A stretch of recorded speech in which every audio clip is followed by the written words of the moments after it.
Serena wakes up at 3 o'clock in the morning, desperately thirsty. She reaches for the water pitcher next to her bed and knocks it over, spilling out the water. She calls for the nurse, but the nurse doesn't come. She decides to get water herself, even though her doctor has told her to stay in bed, even though she could die if she falls. Some of the details about getting a glass of water have become interesting now, haven't they? We feel Serena's thirst. When she runs her hand under the tap, that ordinary act comes alive. We're right there, feeling the water. And if she has to climb on something to reach a glass, we're frightened for her. Here's another example. Billy is starting a new school, and he's heard that the teachers there are very strict. He goes off to school, and the author of Billy's story writes, "By the end of the day, Billy knew that the teachers were mean and strict." That doesn't tell us much, does it? Mean and strict are generalizations, nothing detailed about them.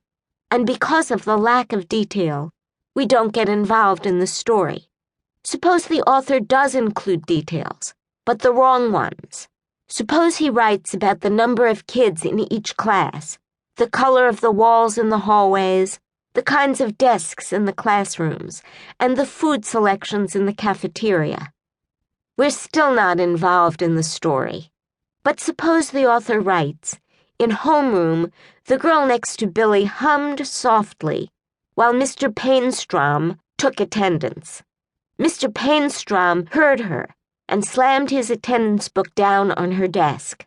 He stuck his face right up to hers and yelled for 5 whole minutes. Wow, Billy thought. The teachers here really are mean and strict." Now we start caring. There are details, and the right ones, too. My favorite is Mr. Painstrom's menacing nearness to the girl's face. I can imagine them both, even though I haven't been told what they look like. So what makes a detail the right detail? The right details plunk us down inside a story and put us in our character's shoes. If we're at a tense point in a story, they heighten the tension.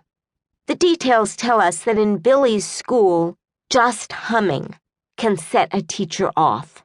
So we start to worry about Billy. What if he drops his pencil at the wrong moment? With Serena, the details make us feel her desperate thirst. They make us fear that she'll fail to get the water, or that she'll hurt herself. Details can also create an atmosphere. In the selection from Dave at Night, Dave's father died the week before, and his stepmother has brought him to an orphanage. This is how the Hebrew home for boys appears to Dave when he sees it for the first time. We turned the corner, and I saw the front of the asylum. My eyes traveled up to where a pointy tower rose, like a witch's hat, 3 stories above the entrance. Below the tower was a clock, and on each side of the clock was a smaller pointy tower. The whole building was only 4 stories high in the highest part, the middle section. The rest was just 3, but each story was very tall. The building wasn't made for people. It was made for witches, with plenty of room for their hats. The pointy towers and the witches' hats aren't inviting, are they? It's not a building I'd want to walk into, let alone call home. Now it's your turn. Writing time. Pick either or both of these. Ken is mad at his mother, and he's running away from home. Write a story about how he does it and what happens, using details to heighten the tension. Some opportunities for tension may be sneaking out without getting caught, walking along a dark road at night, meeting a stranger. 4 kids are invited to their teacher, Miss Frist's house for lunch.